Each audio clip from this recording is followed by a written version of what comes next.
کہ سوچا ہے کفیل اب کی کچھ بھی ہو، ہر حال میں اپنا حق لیں گے، عزت سے جیے تو جی لیں گے یا جام شہادت پی لیں گے۔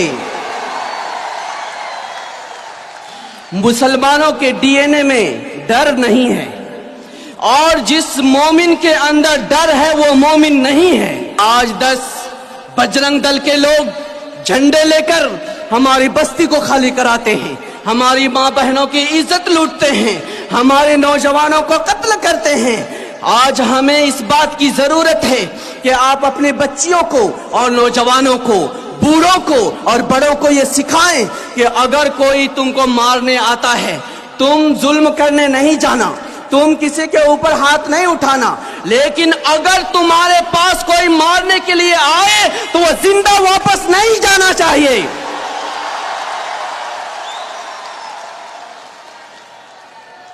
کہ ظلم و جبر کی پہچان مٹا کر رکھ دو، ظلم و جبر کی پہچان مٹا کر رکھ دو، اٹھو اب دہر میں کوہرام مچا کر رکھ دو۔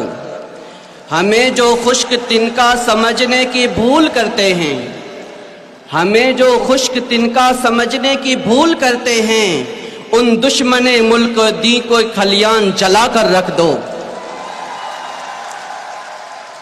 ملک کے اندر موجودہ حالات خود بخود پیدا نہیں ہوئے ہیں، اور جو لوگ ان کو پیدا کرنے والے ہیں وہ ہمیں معلوم ہے، اور ان لوگوں کو سبق سکھانا ہمیں آتا ہے، لیکن ہم انتظار کر رہے ہیں۔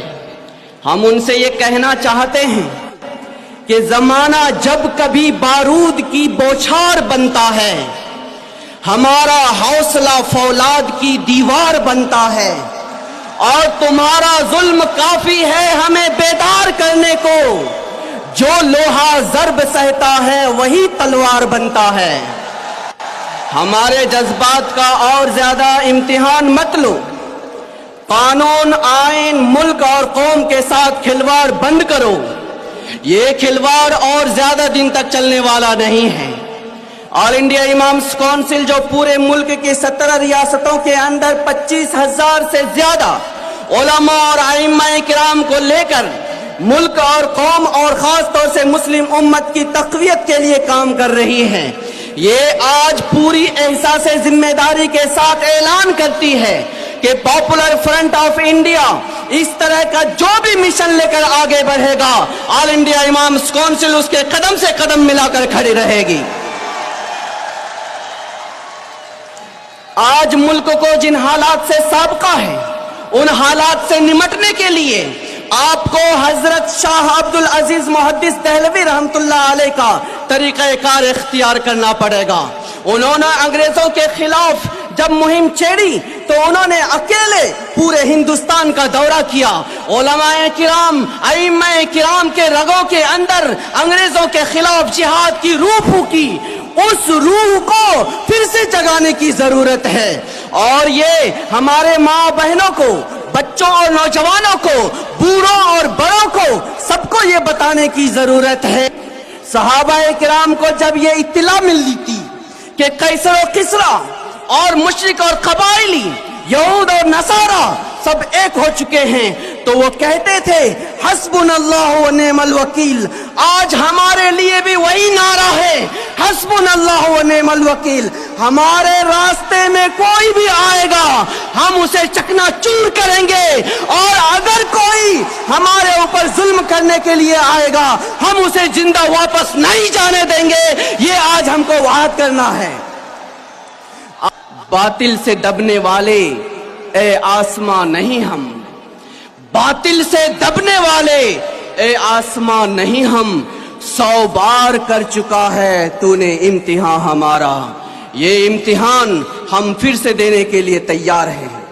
آج جو موجودہ حالات ہیں اس میں سب سے خطرناک حالت یہ ہے کہ موجودہ RSS اور BJP کی ملی بھگت حکومت یہ چاہتی ہے کہ مسلمانوں کو مسلمان نہ رہنے دیا جائے۔ اگر آپ ٹوپی کرتا پاجامہ پہنتے ہیں تو آپ کشکا لگائیں، آپ مسجد میں اذان دیتے ہیں تو وندے ماترم پڑھیں، اگر آپ نماز پڑھتے ہیں تو وہاں پر